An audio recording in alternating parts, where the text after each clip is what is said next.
डाउटनट में आप सभी का बहुत बहुत स्वागत है। मेरा नाम है अमित वर्मा और हम लोग अब पढ़ रहे हैं अपना अध्याय संख्या पद्धति। चलिए देखते हैं बच्चों कि इस अध्याय की प्रगति कैसे हो रही है। तो इस अध्याय में हमने सबसे पहले पढ़ा था संख्या पद्धति का एक परिचय, दो परिमेय संख्याओं के बीच में n परिमेय संख्याएं ज्ञात करना, अपरिमेय संख्याओं के बारे में हमने पढ़ा और संख्या रेखा पर अपरिमेय संख्या का निरूपण हमने पढ़ा। इसके बाद हमें पढ़ना है वास्तविक संख्या और उनके दशमलव प्रसार, और हम फिर पढ़ेंगे उत्तरोत्तर आवर्धन पराक्रम के द्वारा वास्तविक संख्या को निरूपण को देखना। फिर वास्तविक संख्याओं पर संक्रियाएं पढ़ेंगे और उसके बाद वास्तविक संख्याओं के लिए घातांक के नियम। बेटा आज की क्लास में हम लोग क्या सीखने जा रहे हैं? तो आज की क्लास में हम सीखेंगे एनसीईआरटी प्रश्नावली 1.2 का हल और दूसरी चीज हम सीखेंगे वास्तविक संख्याओं के दशमलव प्रसार। तो चलिए प्यारे बच्चों देखते हैं। सबसे पहले पूर्व कक्षा के दौरान, इससे पिछली क्लास जो हुई थी, तो इससे पिछली क्लास में मैंने आपको अपरिमेय संख्या के बारे में बताया था, वास्तविक संख्या के बारे में बताया था। तो अपरिमेय संख्याएं कौन सी होती हैं बच्चों? अपरिमेय संख्याएं कौन सी होती हैं? अपरिमेय संख्याएं होती हैं जैसे कि आपके पास वर्गमूल 2 है, वर्गमूल 3 है या पाई है। ठीक है, इनको हम p बटे q के रूप में प्रदर्शित नहीं कर सकते, इसीलिए इनको हम अपरिमेय संख्याएं कहते हैं। इसके बाद मैंने आपको बताया था वास्तविक संख्याओं के बारे में। तो बेटा जो वास्तविक संख्याएं होती हैं, ध्यान से सुनना, जो हमारे पास वास्तविक संख्याएं हैं उसमें दोनों संख्याएं आती हैं। एक आती है बच्चों आपकी परिमेय संख्याएं, एक आती हैं आपकी परिमेय संख्याएं और दूसरी आती हैं बच्चों आपकी अपरिमेय संख्याएं।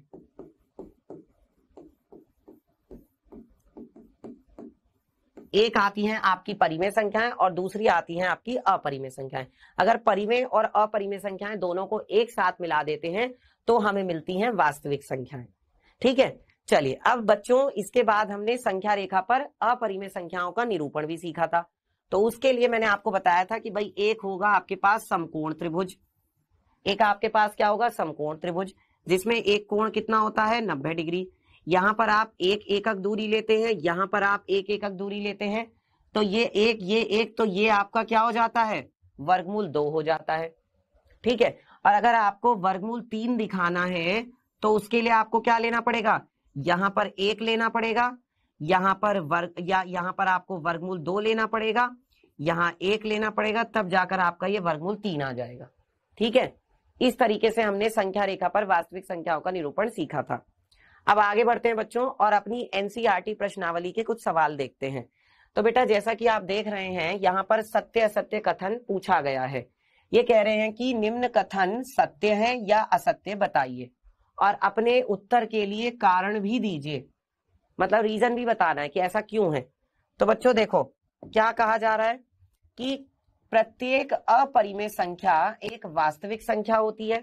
क्या ऐसा होता है बच्चों? जितनी भी अपरिमेय संख्याएं होती हैं क्या वो वास्तविक संख्याएं होती हैं? तो इसका ये जो कथन है बच्चों, ये बिल्कुल क्या है? ये कथन बिल्कुल सत्य है। क्यों है सत्य? क्योंकि बच्चों देखो हमारे पास अभी हमने क्या देखा कि जो वास्तविक संख्याएं हैं उसके अंदर क्या आ रही हैं? परिमेय संख्याएं भी आती हैं और अपरिमेय संख्याएं भी आती हैं। मतलब हम ये कह सकते हैं कि जितनी भी अपरिमेय संख्याएं होती हैं वो सारी की सारी वास्तविक संख्याएं होती हैं। जितनी भी अपरिमेय संख्याएं हैं सारी की सारी वास्तविक संख्याएं होती हैं। ठीक है, क्योंकि उन्हें हम संख्या रेखा पर दिखा भी सकते हैं। जो हमारी वास्तविक संख्या रेखा है हमने दिखाया भी था। ठीक है, अब अगला है बेटा संख्या रेखा का प्रत्येक बिंदु वर्गमूल m के रूप का होता है, और जहां पर m क्या है बच्चों? एक प्राकृतिक संख्या है। क्या ऐसा होता है? बेटा ऐसा नहीं होता, क्योंकि संख्या रेखा पर उन्होंने क्या बोला है? संख्या रेखा का प्रत्येक बिंदु। बेटा जो आपकी संख्या रेखा होती है, संख्या रेखा पर तो आपका 0 भी आता है, धनात्मक संख्याएं भी आती हैं, है ना, और ऋणात्मक संख्याएं भी आती हैं। हर तरह की संख्या होती है संख्या रेखा पर, तो ऋणात्मक संख्याएं भी है। क्या हम ऋणात्मक संख्याओं को वर्गमूल m के रूप में लिख सकते हैं? बताओ। जैसे मान लो अगर -3 है तो -3 को क्या आप वर्गमूल m के रूप में लिख सकते हो? -3 उन्होंने ये भी बोला है कि m जो है ना वो एक प्राकृतिक संख्या है, ये तो प्राकृतिक संख्या नहीं है।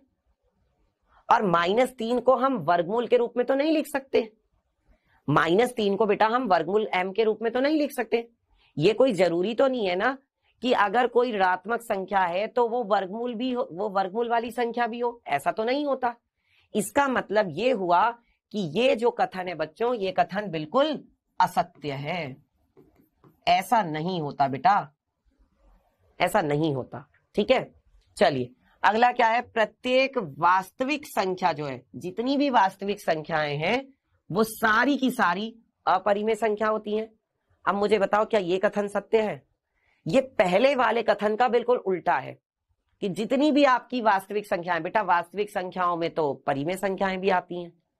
देखो जरा, वास्तविक संख्याओं में तो परिमेय संख्याएं भी आती हैं, तो इसका मतलब तो फिर ये हो गया कि परिमेय संख्याएं अपरिमेय संख्याएं होती हैं।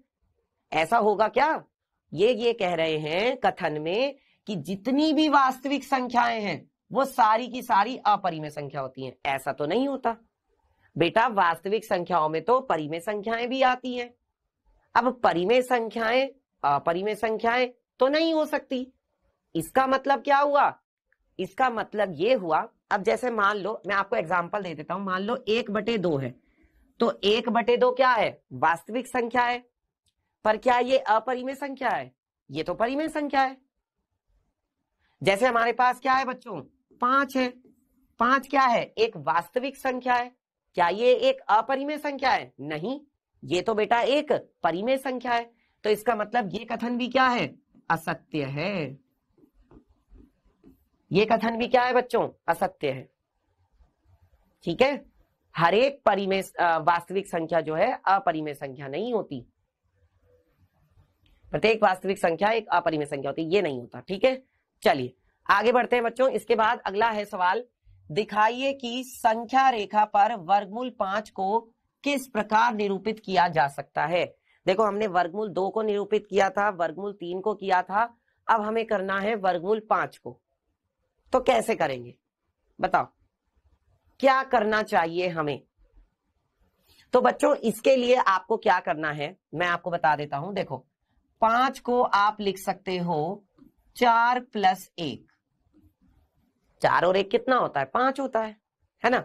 अब अगर आप 5 को वर्गमूल 5 लिखते हो, है ना, वर्गमूल 5 का वर्ग, भाई 5 को आप क्या लिख सकते हो? वर्गमूल 5 का वर्ग, क्योंकि वर्ग से वर्गमूल क्या होगा? हट जाएगा, है ना। तो 4 को आप क्या लिख सकते हो बेटा? 2 का वर्ग लिख सकते हो। और 1 को आप क्या लिख सकते हो? 1 का वर्ग लिख सकते हो। 4 को आप क्या लिख सकते हो? 2 का वर्ग। और 1 को आप क्या लिख सकते हो? 1 का वर्ग लिख सकते हो। तो बेटा इसके लिए आपने क्या किया, एक आपने यहां पर पैमाना लिया, और सबसे पहले हम क्या करेंगे, अब देखो हम यहां पर आधार लेंगे 2 और लंब लेंगे 1।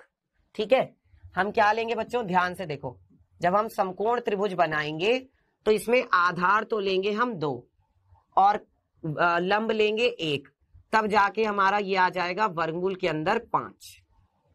आई बात समझ में? क्योंकि ये हमारा कौन सा त्रिभुज है? समकोण त्रिभुज है, 90 डिग्री पर है। जब हम आधार 2 लेंगे और लंब लेंगे 1 इकाई, तो ये आएगा हमारा वर्गमूल के अंदर 5। तो हमने क्या किया, सबसे पहले हमने यहां पर एक संख्या रेखा बनाई। हमने सबसे पहले एक संख्या रेखा बना दी। ठीक है, अब क्या होगा बेटा, यहां पर हमने इधर की तरफ दिखाया ये माइनस अनंत है, इधर की तरफ हमने दिखाया ये प्लस अनंत हो जाएगा, और इन दोनों के बिल्कुल बीच में क्या होगा बेटा? इन दोनों के बिल्कुल बीच में होगा बच्चे 0, यानी कि 0। ठीक है, अब आप यहां पर क्या दिखाओगे? बराबर बराबर दूरी ले लो। ठीक है, बराबर बराबर दूरी लो। देखो यहां से लेके यहां तक ले लेते हैं हम 1 2 3 और 1 2 3, ये हो गया, और 1 2 3 ये हो गया। ठीक है, इसको हटा देते हैं, ये हो जाएगा आपका 1, ये हो जाएगा आपका 2 और ये हो जाएगा आपका 3। ठीक है, सही है। तो हमने बराबर बराबर दूरी ले ली। अब हमें सबसे पहले क्या करना है बच्चों? हमें सबसे पहले 2 इकाई दूरी लेनी है। कितनी दूरी लेनी है? 2 इकाई दूरी लेनी है। तो हमने क्या किया, 0 से लेके 2 तक की दूरी ले ली।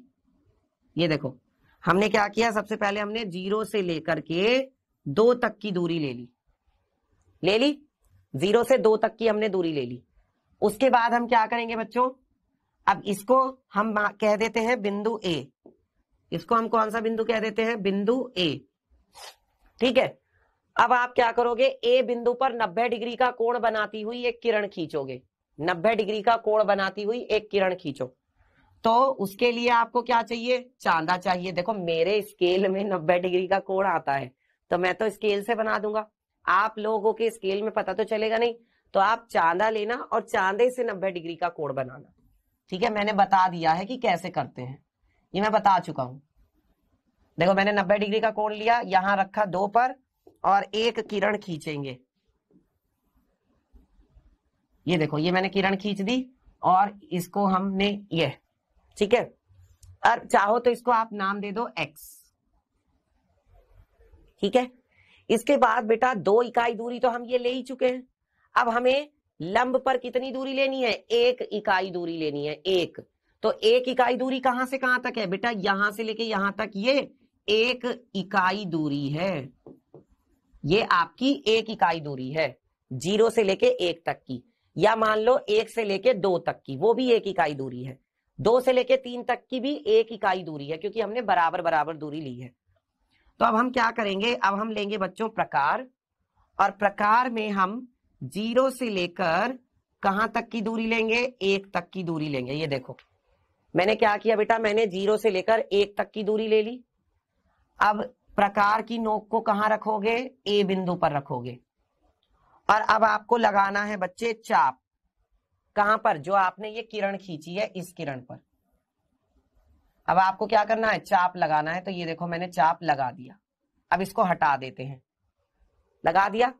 अब ये जो आपने चाप लगाया है, तो ये चाप आपकी किरण को जिस बिंदु पर काट रहा है उसको हमने नाम दे दिया बी बिंदु। क्या नाम दे दिया, बी बिंदु। और ये वाला कोण कितना है बच्चे, ये आपको दिखाना पड़ेगा कि ये वाला कोण 90 डिग्री है। ठीक है, इसके बाद आप क्या करोगे, 0 से बी को मिला दोगे। चलो मिला देते हैं भाई, 0 से किसको मिला देते हैं, बी को मिला देते हैं।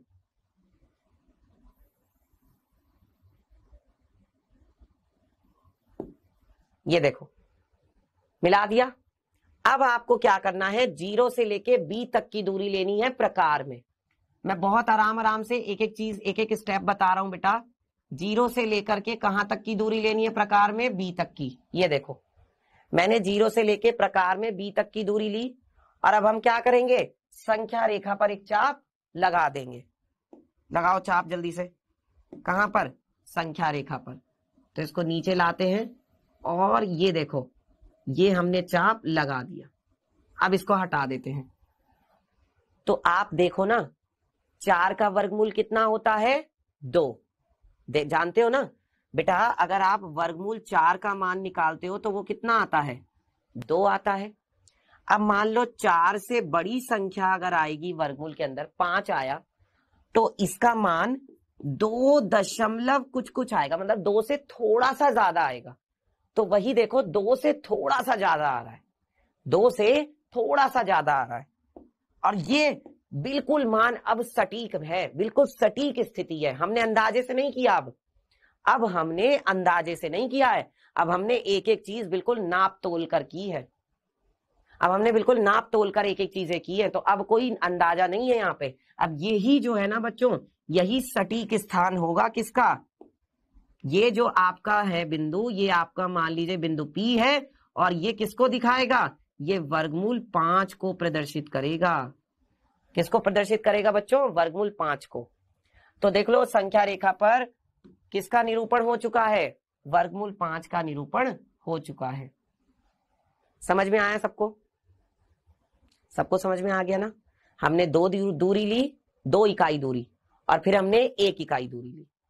ठीक है, और 2 और 1 से क्या बन गया, ये भी बेटा आपका वर्गमूल 5 है। यहां से 0 से लेके बी तक की जो दूरी है, ये भी कितनी है, वर्गमूल 5 है। और ये वाली 2 इकाई दूरी है, ये वाली 1 इकाई दूरी है। ठीक है, क्लियर है बच्चे, सारी चीजें सबको क्लियर है। चलिए तो आगे बढ़ते हैं बच्चों इसके बाद। और इसके बाद हम देखते हैं वास्तविक संख्याओं का दशमलव प्रसार। तो बेटा वास्तविक संख्याओं का दशमलव प्रसार कैसा हो सकता है? अब आप जानते हो वास्तविक संख्याओं में तो दो तरह की संख्याएं आती हैं। कौन कौन सी जरा बताना। तो वास्तविक संख्याओं में तो दो तरह की संख्याएं आती हैं। अगर मैं बात करूं तो वास्तविक संख्याएं,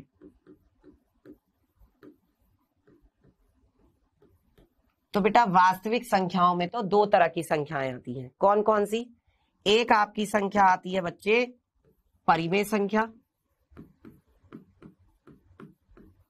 है ना। एक संख्या आती है आपकी परिमेय संख्या, और दूसरी संख्याएं कौन सी आती हैं? दूसरी आती है बच्चों अपरिमेय संख्या। दूसरी कौन सी संख्याएं हैं? अपरिमेय संख्याएं। ठीक है, वास्तविक संख्याओं में एक तो आ गई आपकी परिमेय संख्याएं और दूसरी आ गई बच्चों आपकी अपरिमेय संख्याएं। ठीक है, अब बात करते हैं कि परिमेय संख्याओं का दशमलव प्रसार कैसा होगा। सोचो जरा बेटा, देखते हैं परिमेय संख्याओं का दशमलव प्रसार कैसा हो सकता है। जैसे मान लो 1/2 है, तो 1/2 को जरा भाग करके देखना, इसको भाग करके देखो, बताओ दशमलव प्रसार क्या आएगा। तो मेरे को क्या करना है, 2 से मुझे 1 को भाग देना है, तो भैया दशमलव लगाऊंगा, 0 बढ़ जाएगी, और 2 पंजे कितना हो जाएगा, 10 हो जाएगा, बस का खेल खत्म हो गया, है ना। तो इसका मतलब 1/2 का मान क्या आया, 0.5 आया, है ना। अब अगर मान लो 1/2 की बजाय क्या हो जाए, 1/2 की बजाय 9/4 हो जाए, तब क्या होगा। अगर 9 को 4 से भाग देंगे तो क्या होगा बेटा, करके देख लो। मैंने क्या किया, 4 से 9 को भाग दिया तो कितना आएगा, 4 दूनी 8, बचा कितना, 9 में से 8 गया तो 1 आया। फिर अब मुझे क्या करना पड़ेगा, दशमलव लगाना पड़ेगा, दशमलव लगा दिया, 0 बढ़ गई, 4 दूनी कितना हो गया, 8 हो गया। ठीक है, 10 में से 8 घटाएंगे तो कितना आएगा, 2, दशमलव लगा हुआ है ही, 0 बढ़ जाएगी, तो क्या हो जाएगा 4, अच्छा ऊपर थोड़ी ना 0 बढ़ेगी भाई, वेट, दशमलव लगा हुआ है तो 0 यहां पे बढ़ेगी, फिर 4 पंजे कितना हो जाएगा, 20 हो जाएगा, और ये देखो पूरा पूरा कट गया। ठीक है, तो 9/4 कितना आया बच्चे, 2.25 आ गया। ठीक है, अब एक जरा और मान देखते हैं। अगर मैं क्या करूं बेटा, अगर मैं 10/3 निकालूं तो ये कितना आएगा जरा बताना भाई। 10/3 अगर करूं मतलब 3 से 10 को भाग दो तो कितना आएगा, करके देख लो। 3 से किसको भाग दो, 10 को, तो 3 तिया 9, 10 में से 9 गया 1, फिर क्या लगाया, दशमलव, तो क्या हो जाएगी बच्चों, यहां पर 0 बढ़ जाएगी, 0 बढ़ गई ना। अब क्या होगा, 3 एकम 3, फिर से 3 तिया 9 होगा, 10 में से 9 घटाओगे तो फिर क्या आएगा, फिर से 1 आएगा, फिर दशमलव लगा हुआ है, 0 बढ़ जाएगी, फिर से क्या होगा, 3 तिया 9 आ जाएगा, 10 में से 9 गया, फिर 1 आया, दशमलव लगा हुआ है, 0 बढ़ जाएगी, फिर क्या होगा, 3 तिया 9 आ जाएगा, फिर 10 में से 9 जाएगा, 1 आएगा, फिर क्या होगा, दशमलव लगा हुआ है, 0 बढ़ जाएगी, तो 3 तिया 9 हो जाएगा। अरे भैया ये तो वही वही आता जा रहा है, मतलब ये तो रुक ही नहीं रहा, ये तो चलता जा रहा है। ये तो क्या हो रहा है बच्चे, चलता जा रहा है। तो इसका मतलब 10/3 का मतलब आ गया 3.33333, और ये चलता जा रहा है, रुक नहीं रहा। ठीक है, तो क्या कहें भाई कि अपरिमेय संख्याओं का दशमलव प्रसार कैसा, मतलब परिमेय संख्याओं का दशमलव प्रसार कैसा हो सकता है। आप देखो यहां पर बच्चे अंक की क्या हो रही है, आवर्ती हो रही है, यहां पर अंक रिपीट कर रहे हैं। 3 जो है ना वो बार बार आ रहा है, 3 क्या हो रहा है, बार बार आ रहा है। ठीक है, अब देखते हैं जरा अपरिमेय संख्याएं। बेटा अपरिमेय संख्याओं में हमारे सबसे पास सबसे पहली संख्या क्या मान होती है, पाई।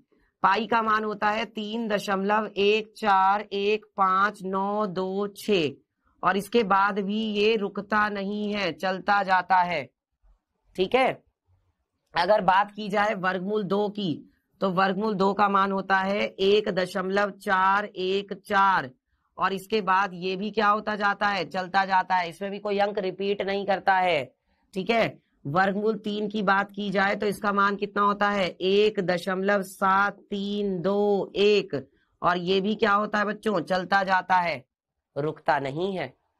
तो हम कोई सी भी अपरिमेय संख्या ले लें उसका दशमलव प्रसार तो हम देख रहे हैं कि दशमलव के बाद चलता ही जा रहा है, चाहे कोई सी भी अपरिमेय संख्या ले लो। लेकिन परिमेय संख्याओं में कुछ संख्याओं का दशमलव प्रसार तो रुक गया, दशमलव के बाद कुछ संख्याओं का तो दशमलव प्रसार रुक गया, लेकिन कुछ का दशमलव प्रसार चलता जा रहा है ना। तो जो परिमेय संख्याएं होती हैं जिनका दशमलव प्रसार रुक जाता है तो उसको हम कहेंगे शांत हो जाता है। कहते हैं ना जैसे कोई बहुत ज्यादा तड़कता भड़कता है तो उसको हम क्या बोलते हैं भाई शांत हो जा तुम, उसका ऐसे ही तो बोलते हैं, हम क्या बोलते हैं भाई थोड़ा शांत हो जा मतलब थोड़ा रुक जा, संभल जा, थम जरा, है ना। तो वही चीज है कि ये दशमलव के बाद रुक गया मतलब ये दोनों दशमलव प्रसार कैसे हैं शांत हैं। क्या है बच्चों शांत हैं। और जिसमें दशमलव प्रसार चलता जा रहा है तो अगर दशमलव प्रसार चलता जा रहा है तो वो कैसा होगा, वो होगा बेटा अशांत, मतलब ये रुक ही नहीं रहा, ये दशमलव प्रसार अशांत है। और हम यहां देख रहे हैं अपरिमेय संख्याओं में कि अपरिमेय संख्याओं में तो कोई सी भी संख्या ले लो दशमलव प्रसार रुक ही नहीं रहा, अपरिमेय संख्याओं में तो कोई सी भी संख्या ले लो दशमलव प्रसार रुक ही नहीं रहा। इसका मतलब ये तो क्या हुआ, इन सब का दशमलव प्रसार कैसा होगा अशांत होगा। लेकिन अब एक आती है ट्विस्ट वाली बात, और वो ट्विस्ट क्या है कि अगर दोनों का दशमलव प्रसार एक जैसा होगा तो फिर तो दोनों संख्याएं एक जैसी हो गई। नहीं, ऐसा नहीं होता बेटा। यहां पर हमने देखा कि जो 3 है वो देखो बार बार आ रहा है, 3 क्या आ रहा है बार बार आ रहा है, यानी कि रिपीट कर रहा है, 3 की आवर्ती हो रही है। यहां पे 3 की आवर्ती हो रही है, आवर्ती का मतलब बार बार आ रहा है, तो इसका दशमलव प्रसार कैसा हुआ अशांत आवर्ती वाला हुआ। कैसा हुआ बच्चों अशांत आवर्ती वाला। जबकि यहां पर कोई आवर्ती नहीं हो रही है किसी भी अंक की, यहां पर किसी अंक की आवर्ती नहीं हो रही है, तो इसलिए हम इसको कहेंगे कि ये अशांत है और अनावर्ती है। क्या है बेटा अनावर्ती है, अशांत भी है और अनावर्ती भी है। तो अब आपको पता चल गया कि अगर परिमेय संख्या है तो परिमेय संख्या का 2 तरह का हो सकता है दशमलव प्रसार, 2 तरह का। ठीक है, देखो परिमेय संख्या में क्या हो रहा है दशमलव प्रसार जो है दशमलव के बाद चलता जा रहा है तो अशांत हो गया, और यहां पर अंकों की आवर्ती हो रही है, अंक रिपीट कर रहे हैं तो इसलिए आवर्ती। यहां पर दशमलव प्रसार चलता जा रहा है तो अशांत है, लेकिन अंक की रिपीटेशन नहीं हो रहा है। इसको मत देखना कि 4 और 4 2 बार आ गया, इसको हम रिपीटेशन नहीं कहेंगे। रिपीटेशन तब कहते जब लगातार 4 आता जाता, बीच में तो 1 आ गया ना, तो इसलिए रिपीटेशन नहीं कहेंगे। फिर इसके बाद कोई और अंक आएगा, ये तो मैंने पूरा मान लिखा नहीं है, आप देखना खुद भी कि पाई का मान जो है वो उसमें कोई अंक ऐसे रिपीट नहीं करता। ठीक है, तो इसीलिए अनावर्ती है। तो अब हमें एक बात पता चली कि जो वास्तविक संख्याएं होती हैं, है ना, वास्तविक संख्याओं के दशमलव प्रसार कैसे कैसे हो सकते हैं बेटा। जो वास्तविक संख्याएं होती हैं, जो वास्तविक संख्याएं होती हैं,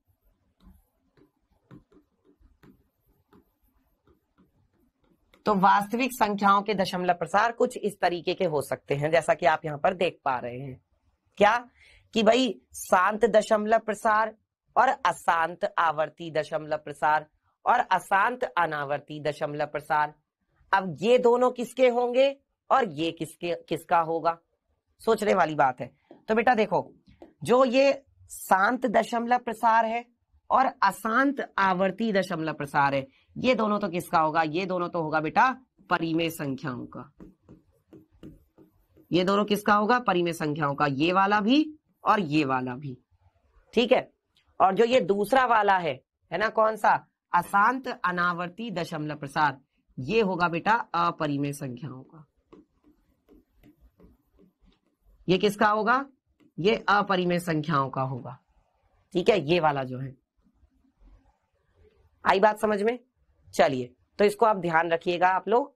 अब बढ़ते हैं आगे और कुछ सवाल कर लेते हैं जो दशमलव प्रसार पर बहुत बार पूछे जाते हैं, इंपॉर्टेंट भी होते हैं। जैसे यहां पर क्या कहा जा रहा है, ये कह रहे हैं कि दिखाइए कि 0.333333 और ये डैश डैश डैश चलता जा रहा है ना, इसको हम P/Q के रूप में व्यक्त कर सकते हैं। पहले से नहीं है ये P/Q के रूप में, लेकिन हम इसे P/Q के रूप में बदल सकते हैं। और जहां पर P और Q जो है वो क्या है, पूर्णांक है, और Q जो है वो 0 के बराबर नहीं है, यानी कि एक तरह से ये परिमेय संख्या है। बेटा देखो, इसका दशमलव प्रसार कैसा है, दशमलव के बाद चलता जा रहा है। तो अगर दशमलव के बाद प्रसार चलता जा रहा है तो यानी कि अशांत हो गया, रुक ही नहीं रहा, तो मतलब कैसा हो गया, अशांत। और दूसरी बात क्या होती है बच्चों कि इसमें अंक जो है वो क्या कर रहे हैं, रिपीट कर रहे हैं। 3 जो है वो बार बार आ रहा है, तो यानी कि ये क्या होगी, परिमेय संख्या होगी। अब यहां से हमें परिमेय संख्या की एक परिभाषा मिल गई कि जिन संख्याओं का दशमलव प्रसार शांत होता है या फिर अशांत आवर्ती का होता है वो संख्याएं परिमेय संख्याएं होती है। एक परिभाषा तो हमें पहले ही पता थी कि जिनको हम P/Q के रूप में बदल सकते हैं या लिख सकते हैं वो संख्याएं परिमेय संख्याएं होती हैं। यहां से हमें एक परिभाषा और मिल गई कि जिन संख्याओं का दशमलव प्रसार शांत होगा या फिर अशांत आवर्ती का होगा वो संख्याएं परिमेय संख्याएं होंगी। ठीक है, चलिए तो देखो बेटा, इसका तरीका क्या है, इसका पूरा एक प्रोसीजर है, वो मैं आपको बता देता हूं। सबसे पहले आपको क्या करना है, यहां पर मान लेना है, माना कि x बराबर क्या होगा बच्चों, ये वाली जो संख्या है 0.3333 और ये चलती जा रही है। और देखो, जो अंक बार बार रिपीट करता है बेटा उसके ऊपर यहां पर इन्होंने बार लगा रखा है, यानी ये एक डंडा सा लगा रखा है। बार लगाने का मतलब है कि वो अंक बार बार आ रहा है। ठीक है, वो जो ऊपर लाइन खींच देते हैं ना, उसका मतलब होता है कि बार लगा हुआ है, मतलब वो अंक बार बार आ रहा है। तो 3 देखो बार बार आ रहा है ना। अब क्या करेंगे बेटा, केवल एक अंक के ऊपर बार लगा हुआ है तो इसको हम 0.3 बार भी लिख सकते हैं। ठीक है, और इसको हमने मान लिया समीकरण नंबर 1। इसको हम क्या मान लेंगे, समीकरण नंबर 1 मानेंगे। उसके बाद क्या करेंगे बच्चों, अब देखो, जितने अंकों के ऊपर बार लगा होता है हम उतनी ही बार 0 से गुणा करते हैं। मतलब अगर एक अंक के ऊपर बार है तो हम 10 से गुणा करेंगे, अगर 2 अंकों के ऊपर बार है तो हम 100 से गुणा करेंगे, 3 अंकों के ऊपर बार है तो हम 1000 से गुणा करेंगे। तो इस चीज को लिख लेना, अगर बार जो है वो एक अंक के ऊपर लगा हुआ है तो आप 10 से गुणा करोगे, अगर 2 अंक के ऊपर लगा है तो आप 100 से गुणा करोगे, अगर 3 अंकों के ऊपर लगा है तो आप क्या करोगे, 1000 से गुणा करोगे। इस बात को भी लिख लो, क्योंकि यहां पर केवल एक अंक के ऊपर बार लगा है तो आप दोनों तरफ क्या कर दो, 10 से गुणा कर दो, 10 से गुणा। अब जब आप 10 से गुणा करोगे बेटा तो क्या हो जाएगा, देखो यहां पर हो जाएगा 10 गुणा x बराबर, फिर क्या होगा, इस पूरे में भी तो 10 से गुणा हो जाएगी, 10 गुणा में 0.33333 डैश डैश डैश, यही होगा। तो यहां से तो कितना आ गया, 10x बराबर। अब देखो बेटा, जब दशमलव में 10 से गुणा होगी तो एक अंक जो है वो आगे खिसक जाएगा। जो एक अंक है बेटा वो कहां आगे खिसकेगा, कितना, एक अंक, दशमलव जो है वो एक अंक आगे खिसकेगा राइट साइड में, केवल एक अंक, क्योंकि आप 10 से गुणा कर रहे हो। तो ये दशमलव जो है 3 के बाद आ जाएगा, मतलब ये 3.33333 ये आ जाएगा। केवल दशमलव जो है एक अंक आपने आगे खिसकाया है तो 3 के बाद आ गया दशमलव, और बाकी के आगे 3 जो चल रहे थे वो तो है ही है। इसको आप मान लोगे बेटा समीकरण नंबर 2। इसको आपने क्या मान लिया, समीकरण नंबर 2 मान लिया। यहां तक सबको क्लियर है? ठीक है, अब आपका अगला काम है समीकरण 2 में से समीकरण 1 को घटाना। घटाओ, ये पूरा तरीका है बेटा, समीकरण 2 में से किसको घटाना, समीकरण 1 को घटाना। घटाओ जरा। जब समीकरण 2 में से समीकरण 1 घटाओगे तो क्या आएगा? देखो यहां पर है 10x, तो 10x में से आपने किसको घटाया? x को घटाया, तो ये किसके बराबर आएगा? यहां पर है बेटा 0.33333 और यहां पर है 3.33333। तो जरा इसको अलग से घटा के देख लेते हैं क्या आएगा। 3.3333 डैश डैश डैश, इसमें से आपको क्या घटाना है? 0.3333। तो भैया 0.3333 डैश डैश डैश, इसको आपने क्या कर दिया? घटा दिया। और जब घटाओगे तो कितना आएगा? 3 में से 3 जाएगा 0, 3 में से 3 गया 0, 3 में से 3 गया 0, 3 में से 3 गया 0, 3 में से 0 गया तो 3, और जहां दशमलव था वो दशमलव अपनी जगह पर आया ही आया। बाकी सब भी तो 3 3 ही है, आगे भी तो बेटा 3 3 ही आ रहा है, तो वो भी तो क्या आएगा? 0 0 ही आएगा। अब एक बात आपको पता है कि दशमलव के बाद चाहे 1000 जीरो लगा दो, करोड़ों जीरो लगा दो, उसका कोई मतलब नहीं होता। दशमलव के बाद मर्जी पड़े कितनी जीरो लगा दो, उसका कोई मतलब नहीं होता, चाहे लगाओ चाहे मत लगाओ। तो ये जो 3.0000 आ रहा है, इसको मैं सिंपल 3 भी तो कह सकता हूं, सिंपल में से 3 भी कह सकता हूं। तो चाहे तो मर्जी पड़े आप इसको 3.0 कह लो, ठीक है। अब 10 में से 1 घटाओगे तो कितना आएगा? 9x। और 3.00 को आप क्या लिख सकते हो बताओ? जो ये 3.00 आ रहा है, इसको आप सिंपल 3 भी तो लिख सकते हो बेटा। लिख सकते हो कि नहीं?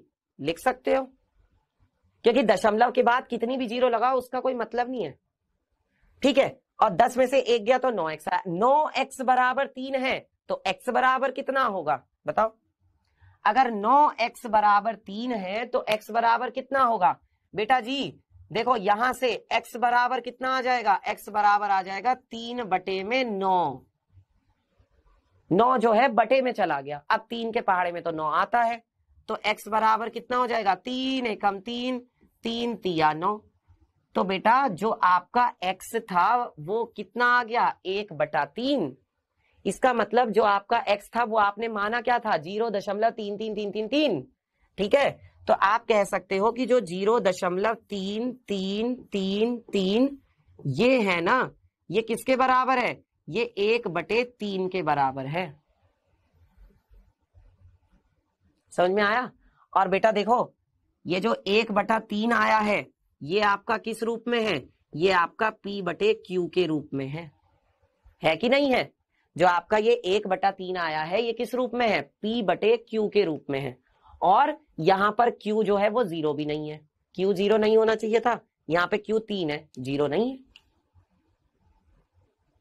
सबको समझ में आया बच्चों? बताओ जल्दी से, यहां तक सबको समझ में आया? कोई डाउट किसी भी बच्चे को? किसी बच्चे को कोई डाउट है क्या? क्लियर है सारी चीजें? और सवाल देखते हैं, एक आध सवाल और करते हैं तो और अच्छे से समझ में आ जाएगा। चलिए अगला सवाल क्या है? देखो यहां पर क्या कहा जा रहा है, दिखाइए कि क्या दिखाना है? 1.272727 डैश डैश डैश, यानी कि अब देखो बेटा यहां पर क्या हो रहा है? 272727, ये देखो बार बार आ रहा है, 272727, ये बार बार आ रहा है। इसका मतलब 27 की आवर्ती हो रही है, इसीलिए उन्होंने क्या किया है? 27 पर बार लगाया है। उन्होंने क्या कर दिया? 2 और 7 पर बार लगा दिया। अब क्या होगा? इसको इन्होंने कहा है P/Q के रूप में व्यक्त किया जा सकता है। कैसे करेंगे? फिर से वही तरीका कि पहले x मान लेंगे। तो हमने क्या किया बच्चों? सबसे पहले इसको हमने मान लिया x। माना x बराबर क्या होगा बच्चों? माना x बराबर हो गया 1.272727 डैश डैश डैश, या इसको हम क्या कह सकते हैं? या इसको हम कह सकते हैं 1.27 और दोनों के ऊपर बार लगा हुआ है, दोनों के ऊपर बार लगा हुआ है। और बेटा जी ये हो गई आपकी समीकरण नंबर 1। इसको हमने समीकरण नंबर 1 मान लिया। इसको हमने क्या मान लिया? समीकरण नंबर 1 मान लिया। अब आपको इसके बाद क्या करना है? सुनो जरा ध्यान से। इसके बाद बच्चों आपको यहां पर यह देखना है, क्या देखना है भैया? इसके बाद आपको यहां पर यह देखना है कि भैया जो बार लगा हुआ है वो कितने अंकों के ऊपर लगा हुआ है। तो 2 अंकों के ऊपर लगा है। और मैंने आपको बताया कि अगर 2 अंकों के ऊपर बार लगा होता है तो 100 से गुणा करते हैं, यही तो बताया। तो यहां पर आपको क्या करना पड़ेगा, 100 से गुणा करनी पड़ेगी। तो करो 100 से गुणा, चलो बताओ कितना आएगा। 100 से गुणा क्यों कर रहे हैं, पता चल गया ना बेटा। रटना नहीं है किसी भी चीज को, जो रटने वाली बात होगी वो मैं अलग से बता दूंगा, ठीक है। जब अमित सर हमारे साथ हैं तो डरने की क्या बात है। चलो तो 100 से गुणा करो, देखो कितना हो जाएगा। 100 गुणा में x बराबर 100 की आपने गुणा कर दी x से, तो कितना आएगा बेटा। यहां पर देखो 100 की गुणा हो जाएगी किसमें, 1.272727 डैश डैश डैश, यही होगा। अब देखो यहां से तो कितना आ गया, ये तो आ गया बेटा आपका 100x, ये तो 100x आ गया। और बराबर यहां से क्या होगा बच्चों, ये दशमलव जो है आगे खिसक जाएगा। दशमलव क्या होगा, आगे खिसकेगा। कितने अंक, क्योंकि आप 100 से गुणा कर रहे हो तो 2 अंक खिसकेगा। दशमलव कितने अंक खिसकेगा बेटा, 2 अंक। इसका मतलब दशमलव यहां से उठेगा और यहां चला जाएगा, है ना। तो ये कितना हो जाएगा, 1.27272727 डैश डैश डैश, ये आ जाएगा। और इसको हमने मान लिया समीकरण नंबर 2। इसको हमने क्या मान लिया, समीकरण नंबर 2। अब आपको क्या करना है, अब आपको समीकरण 2 में से समीकरण 1 को घटाना है, यही आपका तरीका है। तो भैया हमने क्या किया, समीकरण 2 में से बेटा हमने घटा दिया किसको, समीकरण 1 को। तो बेटा जी जब आप समीकरण 2 में से समीकरण 1 को घटाओगे तो आपको क्या मिलेगा, देखो यहाँ पे 100x है, वहां पे x है, तो आपने क्या किया, 100x में से x को घटा दिया। जब 100x में से x को घटाओगे तो आपको क्या मिलेगा, यहां देखो 1.2 सॉरी यहां पर है 127.2727 है ना, 27। इस डैश डैश में से हमें घटाना है किसको, हमें घटाना है 1.272727 डैश डैश डैश को, इन दोनों को घटाना है। घटाओ जरा, बताओ कितना आएगा बच्चों, घटा के बताओ कितना आएगा। देखो यहां पर क्या है, यहां पर है बेटा 127.2727 डैश डैश डैश।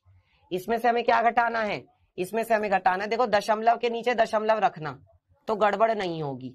272727 और डैश डैश डैश, हमने दशमलव के नीचे दशमलव रखा और यहां पर 1 आया, अब इसको घटाया तो कितना आएगा, देखो 7 में 7 गया 0, 2 0 गया, फिर ये 0, ये भी 0, ये भी 0, ये भी 0, सब 0 हो गए। और 7 में से 1 घटाओगे तो 6 आएगा, दशमलव के नीचे दशमलव आया, जहां दशमलव था दशमलव वहीं पर आया। और बेटा यहां क्या है 12, तो ये आ गया, कितना आ गया आपके पास 126 आ गया। तो आप इसको क्या लिख सकते, अच्छा 100 में से x घटाओगे तो कितना आएगा, देखो 100 में से x घटाओगे तो 99x आएगा। और यहां से ये कितना आ गया, ये आपके पास आ गया 126.0000 डैश डैश डैश। दशमलव के बाद तमाम 0 लगा दो, क्या फर्क पड़ता है, कोई नहीं। तो इसको तो हम क्या लिख सकते हैं, 99x बराबर केवल 126 लिख सकते हो, लिख सकते हो। अब x बराबर कितना होगा बताओ, यहां से बच्चों x बराबर कितना आ जाएगा बताइए जल्दी से। तो देखो यहां से 99x बराबर है 126, यानी कि x बराबर हो जाएगा 126 बटे में 99, यही होगा, क्योंकि ये गुणा में है तो इधर बटे में जाएगा। अब बताओ कितना आएगा, 3 से काटो इसे, 3 चौक 12 और 3 चौक 12 और 3 दूनी 6, नीचे कितना आया 3 तिया 9 और 3 तिया 9, 3 तिया 9 और 3 तिया 9, तो यानी कितना आ गया 42 बटे 33। क्या आगे भी ये 3 से कट जाएगा, देखो 3 एकम 3 और 3 चौक 12, हाँ कट जाएगा।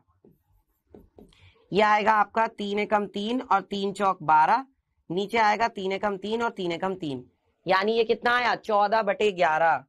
बेटा जी जो ये x का मान आ रहा है 14/11, x आपका क्या था, x आपका था 1.272727 है ना।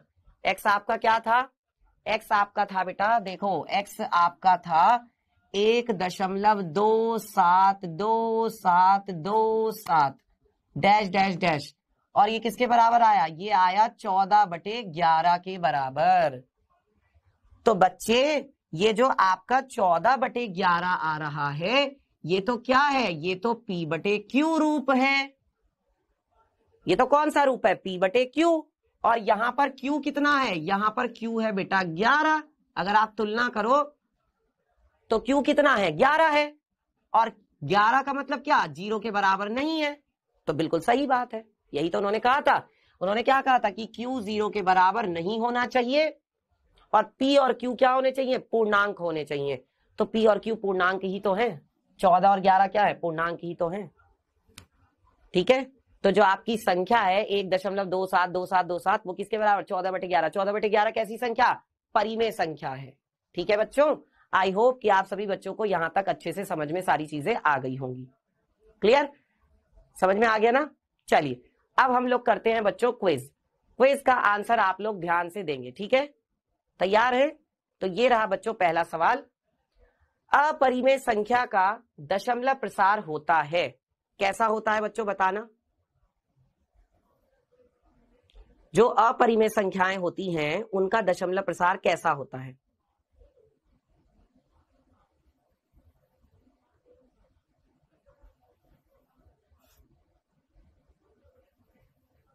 चलिए अगला सवाल देखते हैं, निम्नलिखित में से कौन सी संख्या एक अपरिमेय संख्या है, बताओ बेटा। इनमें से कौन सी संख्या है जो अपरिमेय संख्या है। ये भी काफी अच्छा सवाल है ना। तो बताइए भाई क्या होगा इसका जवाब, और मुझे उम्मीद है कि आप लोग बिल्कुल सही आंसर करेंगे। क्लास 8th में आपने वर्ग और वर्गमूल के बारे में पढ़ रखा है, यहां पर वर्गमूल निकाल लो, आंसर आ जाएगा, पता चल जाएगा। ठीक है, चलो डिस्कस कर लेते हैं बच्चों। देखो अपरिमेय संख्या के बारे में कहा जा रहा है बेटा, अपरिमेय संख्या का दशमलव प्रसार कैसा होता है। जो अपरिमेय संख्या होती है इसका दशमलव प्रसार एक तो अशांत होता है और अनावर्ती वाला होता है। कैसा होता है बेटा, अशांत अनावर्ती वाला, अशांत और अनावर्ती वाला। ठीक है, चलिए अगला देखते हैं, निम्नलिखित में से कौन सी संख्या अपरिमेय संख्या है। अपरिमेय संख्या बेटा देखो ये क्या आएगा, जब 36 का वर्गमूल लोगे तो 6 आएगा। 121 किसका वर्गमूल होता है, सॉरी वर्ग होता है 11 का। अगर 121 का वर्गमूल लोगे तो वो आएगा बेटा 11। तो ये तो 6/11 किस रूप में आ गई, P/Q के रूप में। तो ये तो क्या हो गई, परिमेय संख्या हो गई, और वो हमसे पूछ रहे हैं अपरिमेय संख्या।